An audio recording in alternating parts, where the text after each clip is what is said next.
Hey guys, and welcome to this video.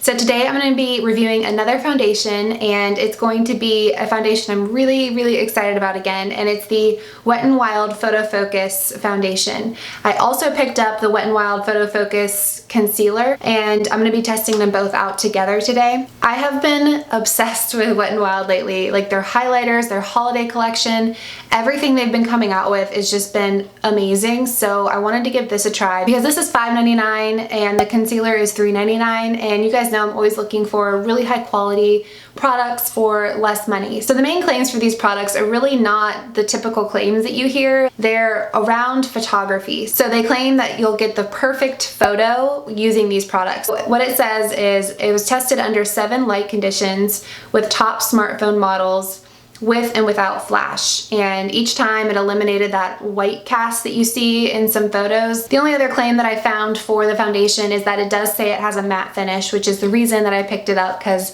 as you guys know, I am oily. And one of the things that I love about this line is that there are 20 different shades to choose from, and that is so rare from the drugstore to have so many different skin tones accounted for. So I'm a huge fan of that already. And then the concealer had the same claims where it will give you a perfect photo using this product, but it also said that it's creamy and luminous. I'm gonna start with the foundation and then we'll move on to the concealer. So the applicator on this is almost like a flat plastic spatula, and the consistency is super liquidy. I did pick up 3 shades because I ordered them online. I'm gonna go ahead and swatch all of them for you so you can see kind of the differences in the colors if you're trying to choose or color match for yourself online. So the lightest one is called Soft Ivory. It would be really good for fair skin tones. And then in the middle we've got Buff Bisque, and that one for me was a little bit too pink. That bronze beige was perfect. It was a little bit darker than the Soft Ivory, but also had a yellow undertone, which is what I need. Okay, so let's go ahead and apply. I'm gonna be using the Real Techniques Miracle Sponge on one half of my face and the Morphe M439 on the other half of my face so that we can compare the 2 different finishes. This applicator is actually kind of useful. I didn't think I was gonna get a lot out of the tube using it, but it works.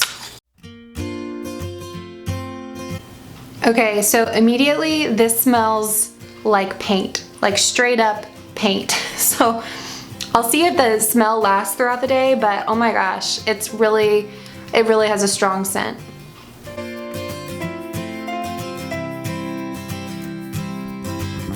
Okay, so that's one half of my face done.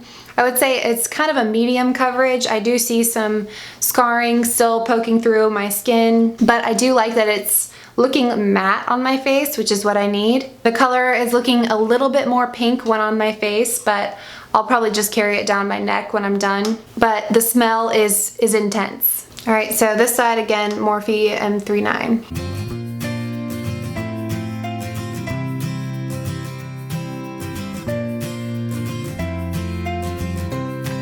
I don't really have a strong preference either way for the sponge or the brush. I do think that the sponge gave me, on this side, a little bit better coverage than the brush did.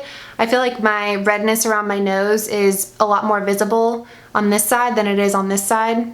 But overall, again, kind of medium coverage, matte finish. The color isn't as good of a match as I thought it was, but that's probably my own fault. All right, so moving on to concealer. These concealers have a doe foot applicator. I got 2 colors. There are 6 colors in total. The lighter one is the light ivory. I got that as it has a little bit of a pink undertone for underneath the eyes, and then I also got this shade light medium beige for around my face, covering up blemishes. So let's go ahead and get started with underneath the eyes so we can cover up these bags.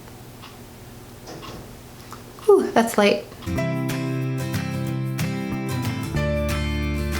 I'm gonna put a little bit on my eyelid just because I like to cover up the veins there. And I always blend out concealer with a sponge, so I'm gonna go ahead and do that on both sides.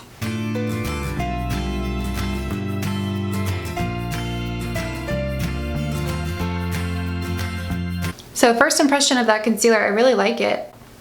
It did a really good job of covering up and my dark circles and really brightening up my under eyes. So now I'm going to do a little bit of blemish concealing with the light medium beige.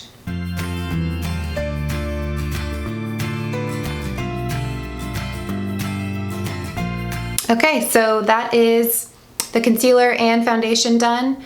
First impression, I am pretty impressed by this. It looks like it's drying matte.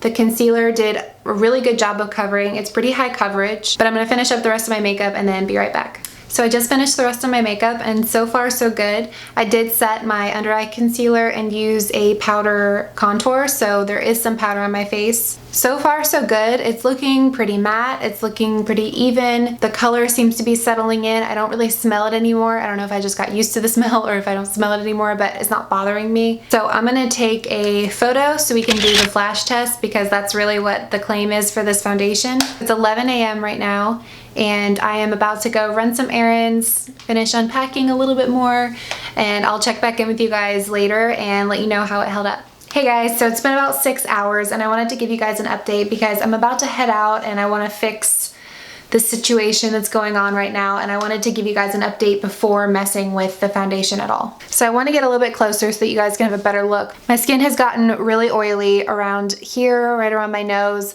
on my forehead, and on my chin. Started to like cake up around my nose right here, and it's starting to sink into my pores. I feel like it's accentuating my pores and fine lines. I'm gonna insert a photo now so that you guys can see just how oily it's gotten. I turned off the lights and took it with the flash, and you can see that my whole face is very oily. Granted, I haven't touched up, blotted, or powdered throughout the day. So I want to give you guys my final thoughts, first about the foundation and then about the concealer. So the pluses for the foundation is that it has an amazing color selection.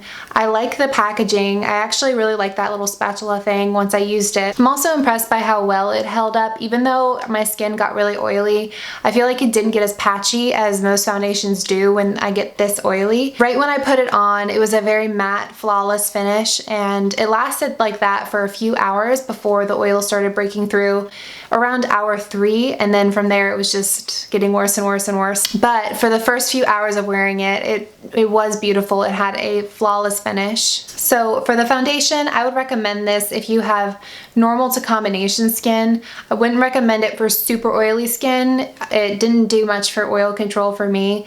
I also wouldn't recommend it if you have really dry skin. It does claim to have a matte finish, and I would agree with that, at least at first. So if you have dry skin, I would be cautious in using this because it might cling to dry areas. And the other thing that I'll say about the foundation is that it didn't oxidize at all. It was a little bit too dark when I put it on, but it didn't get any darker throughout the day, so it's definitely true to color. And even though in the photo with the flash, my oil, it looks really bad, the color of the foundation isn't giving a flashback, and that's really the point of this product. Moving on to the concealer, the claims for this concealer were the same as with the foundation, that it's not going to give you a flashback, and it also claimed to have a creamy, luminous consistency. I would agree with the creamy part, but it's definitely not luminous. I would almost classify this concealer as matte. So if you have really dry under eyes, this would probably really accentuate that. But for me, the concealer stayed on great. I'm really impressed by the concealer, especially for $3.99. So all in all, I definitely don't hate these, but I don't love them either. I'm probably gonna give this foundation another try with a mattifying primer and kind of touching up throughout the day. And I'll let you guys know how it holds up when I kind of control the oil. And I can see myself using these concealers again. They did a really good job of staying on throughout the day, and they are a really full coverage for those of you that also have genetic under eye bags like me. So that's gonna be it for this video. Thank you guys so much for watching, and don't forget to subscribe if you haven't already. I will see you guys in my next video. Bye. I would agree with the clean me, 439 on the other side of the page, 39 on the other half of my page. I can't say the word face.